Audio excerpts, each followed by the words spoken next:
Welcome back to Finding Simon. We're going to take a little break from the backpacking episodes and get back to work on Perihelion.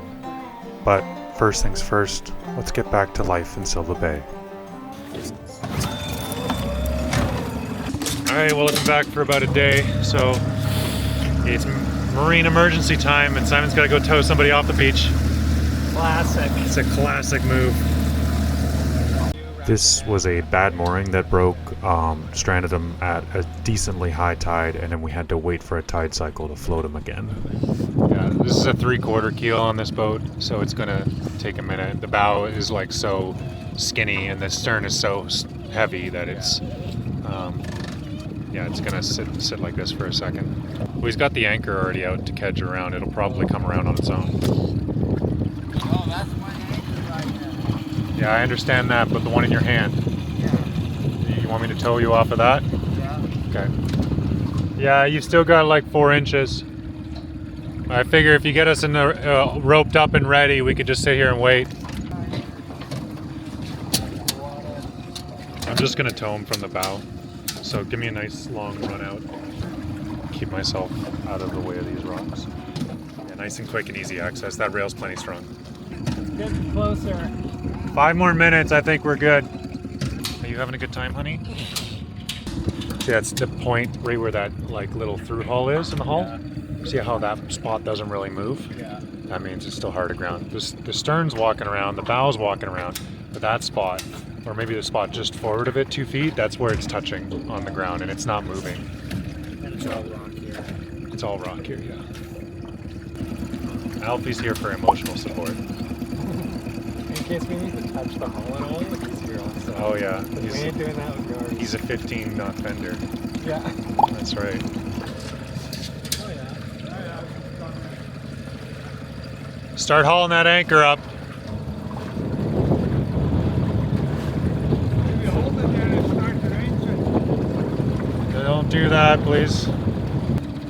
Every time I do one of these, like, I just have some old guy come out and suggest the exact opposite of what I've been trying to tell the guy for the last 10 minutes. And then the owner is like, "Oh, what should I do? I don't know. Maybe the guy is running the salvage boat, or maybe just this random guy who came by. Maybe I should do what he says." Yeah. Same. I know they always mean well, but it's just kind of like frustrating, you know. Like, we don't really have time to play democracy. You good to go, honey? You good to go? Yeah? Nice and light. Kept it up just slightly above idle. I think I got her off without putting a single scratch in her. That's pretty temporary, so you'll want to redo that, but it's a clove with a half inch. Woo. Do you want to do another race? You want me to put the GPS on this time to see how fast it is? I want Barry to sit a bit further back so we can get going. Yeah, right there. Perfect. Not as much this time, man. Now I know what you're packing. Come on, get around. Let's go. Let her rip, mini-me.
The outboard is exactly 1 inch too short.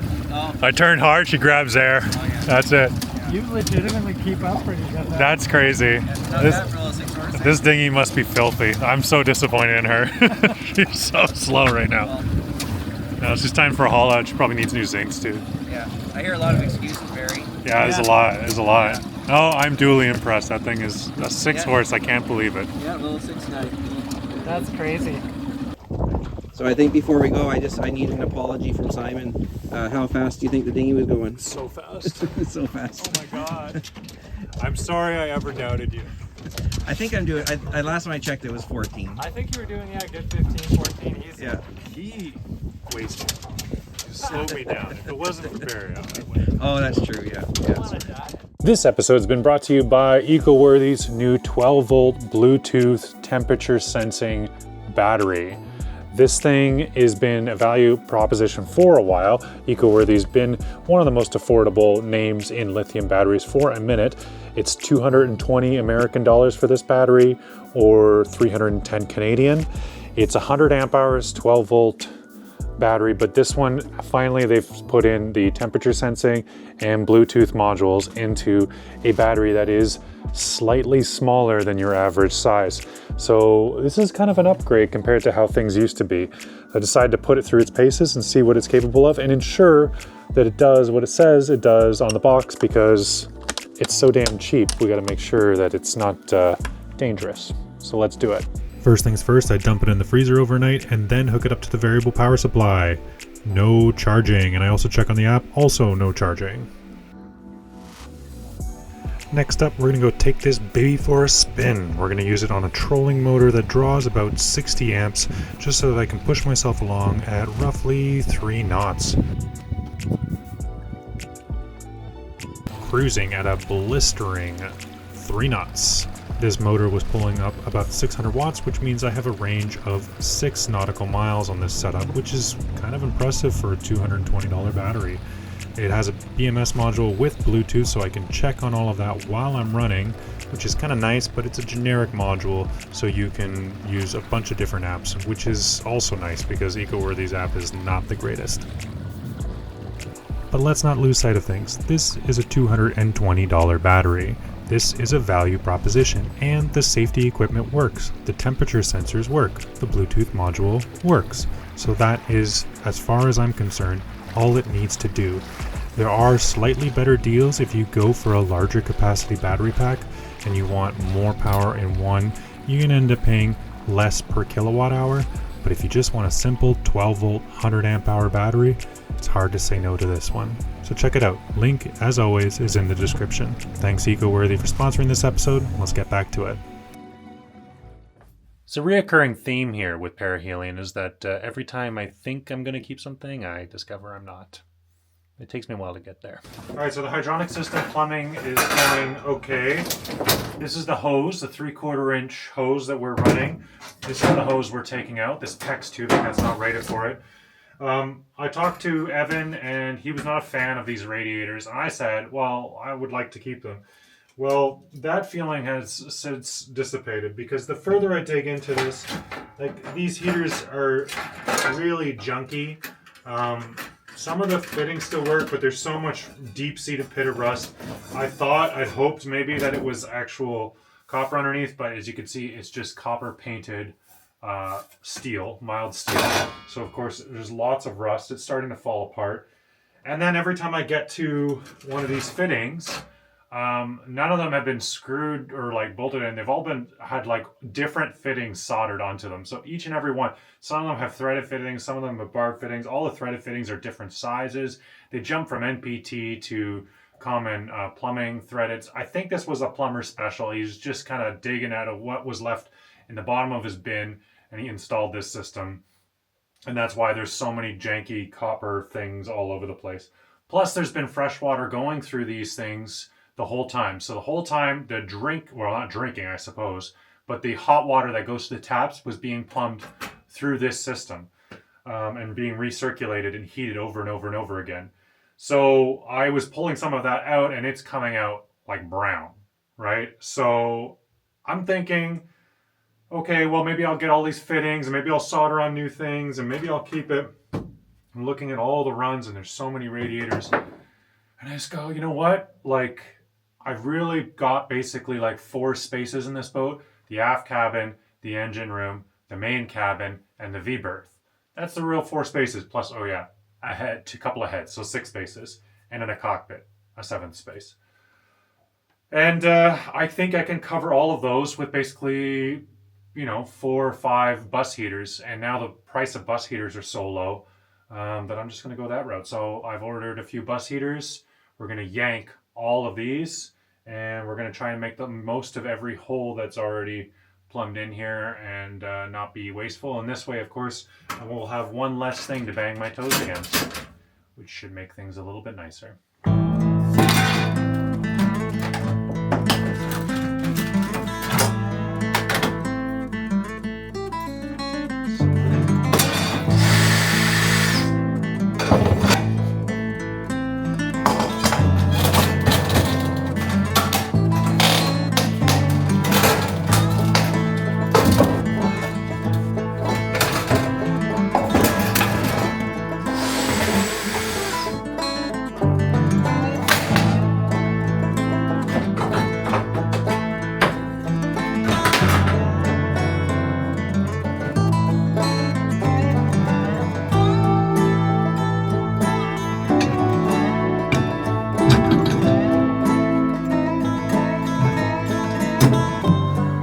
Everything on the ground, why not?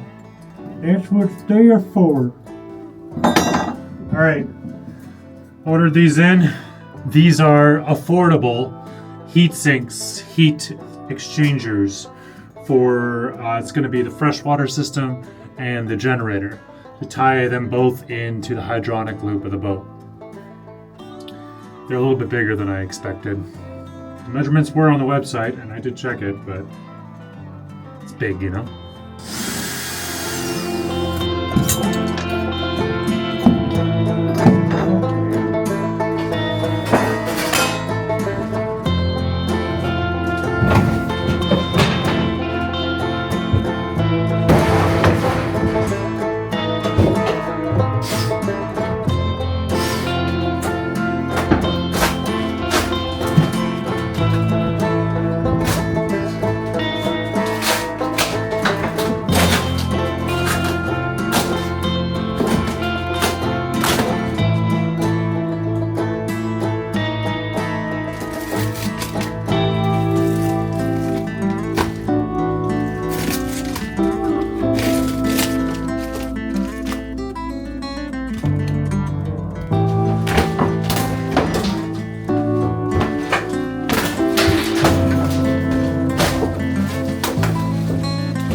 I'm in the aft cabin here and I've been doing some demolition.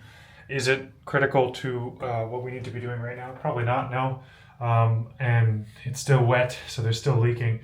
But I really wanted to pull her down to the studs and see just how bad the situation is. Now, you know, from the outset, it looks really gross. But of course, it's a fiberglass boat, so there's only so bad it can be. You know, you get down to the glass and, well, the rot kind of stops there usually. So, the question is just above the glass.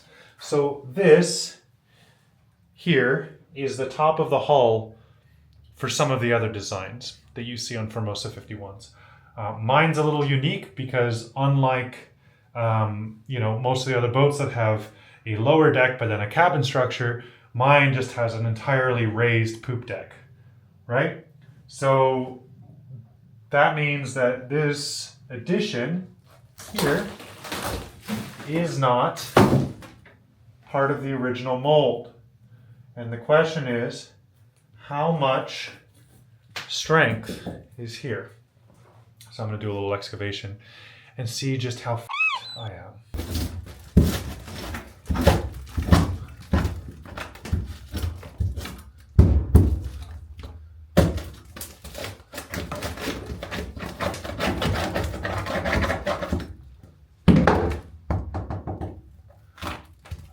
that is fiberglass. It does not feel very thick.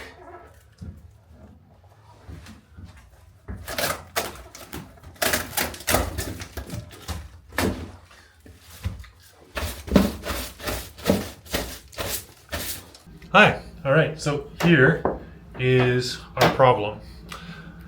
This laminate wood, which is just plywood laid on in chunks, not even as a complete singular piece, was the main structure of this whole aft deck, what's been supporting everything. So it's tissue paper gone rotten, there's like nothing here anymore. The fiberglass behind it isn't a saving grace because it's only an 1/8 of an inch thick, and there's teak covering planks on the other side of that are screwed through with a bunch of holes. So not ideal. The other problem with this is even if the beams weren't completely rotten, which they are, and this beam here, these beams in between, they aren't even beam shelves. This is literally just spacers in between the beams, so they're not supporting anything. And then the beams are ending a full inch before the fiberglass starts, so there's just nothing here to support anything. Plus, a bunch of these beams are rotten, so they've already got to get cut back anyway. So I'm warming up to the idea of removing the entire aft deck, which is a massive job. But I'm looking at the amount of work I'd have to do to try and save it, and it is already going to lose all the teak on deck. I'm already going to yank all of that. And then I'm going to be scarfing beams for so long to save mahogany beams, which aren't even that nice. The mahogany's not that nice to begin with.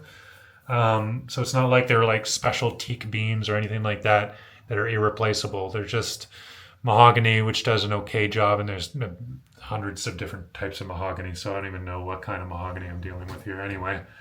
And they're all an inch short. So here's my plan. We yank the deck. And then when we yank the deck, we clear out all of this plywood. We lay up 3/4 of an inch or more of solid glass here, build it up from the inside, right? And then we lay in a 1/4 round piece of polymer, the same as we've got on the rest of the boat. That was done with a tropical hardwood that's all rotted out. In my case, we'll use a plastic so it never rots out, and we glass that into the glass and we make it a beam shelf. And then we get a whole new set of beams, and they just drop on top of that, slot in one after another. We don't gotta do any fancy cuts, no fancy scarves. We get one pattern for the beams, and we just hammer out 1, 2, 3, 4, 5, 6 there, probably 7. I might even add one further stern because there's more stern things to support. And then I've got 2 more in the forward cabin, I think 2 or 3. 3 there? 3. So yeah, 10 beams-ish. And that's the plan. And it's going to take a lot of time and a lot of effort. And we got some problems. Dusty, what's our problem? Well, you got no support under your mast once you pull your beams. Yeah. So we're looking at the planks that support those beams, and unfortunately they are running all the way across. So when I go to start yanking those beams out, the mast will come down with it. So we got to figure out another solution. I'd rather not have to yank the masts off this boat because that's a huge undertaking, and it involves taking it to a yard and getting a crane. But it is possible. But anything I can do to make this a little bit more affordable, because I'm already going to spend a few $1,000s I don't have on beams. And then the plywood alone, the marine ply is going to be another $2,000 probably. So, you know, I think glass and epoxy. Yeah. They say boating is a great way to burn money. And they're not wrong. But, you know, if this was your house, you would have spent more on house stuff. And this is my house, so it's fine. As long as the boat's the house, then it kind of makes financial sense a little bit if you squint. All right, well, tune in next week when we rip the entire deck off this boat. Probably safer. Dusty's got to get out of here. Makes me feel bad when he comes. So, It's a great opportunity to remind y'all that I have a Patreon, and shout out to all my patrons who make this possible. I'm gonna need it. It's been lovely having the patron support for years now. You guys are delightful. And I couldn't do this without you, because right now you're covering all of my editing service and my internet bills, which is lovely. But this boat's all coming out of my pocket.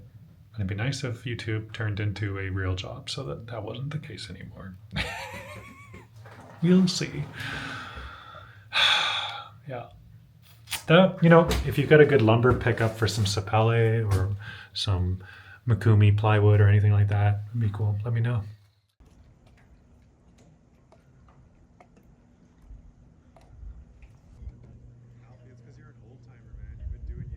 So long. He's been doing YouTube a year longer than me. Yeah. Well, yeah, I was watching 9-year-old videos today.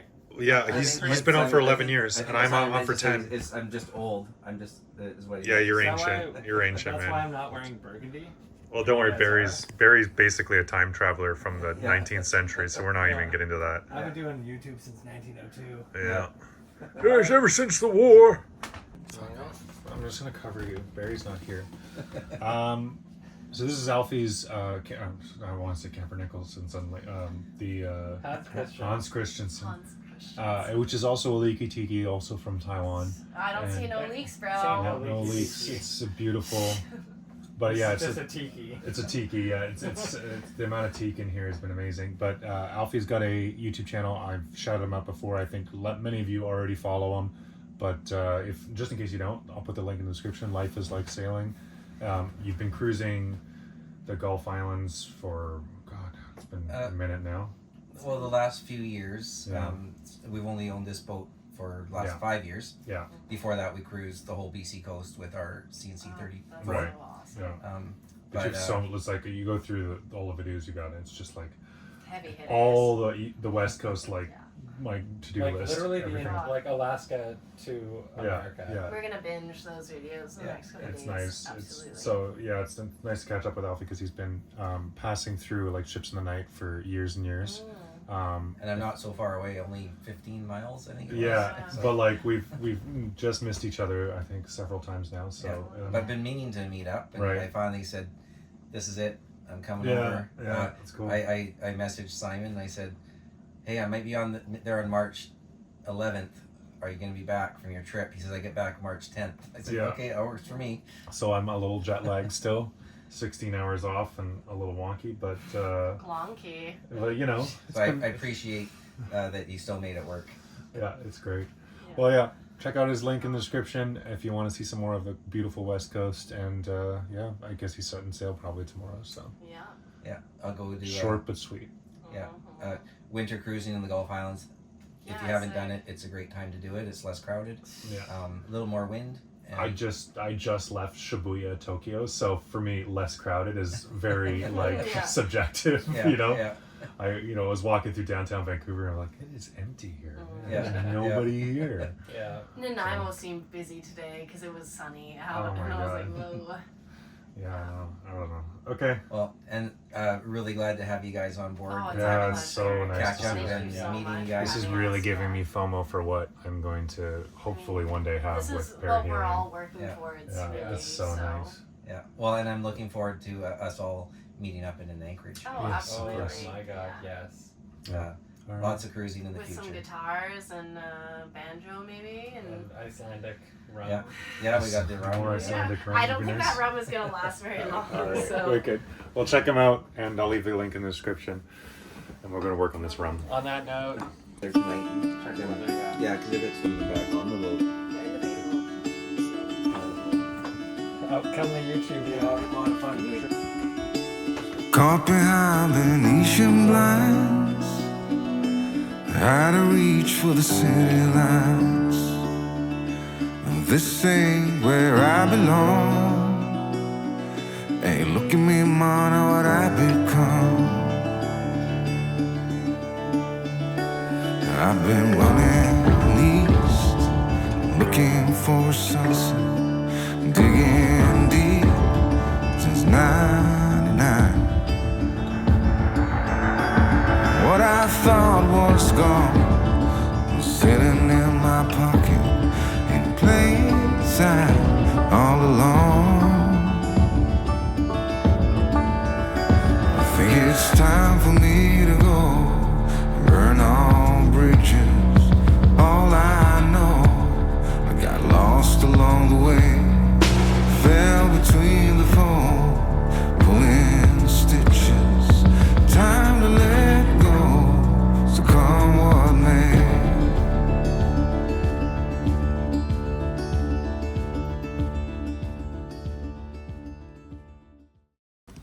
Thanks for watching. Like, comment, subscribe.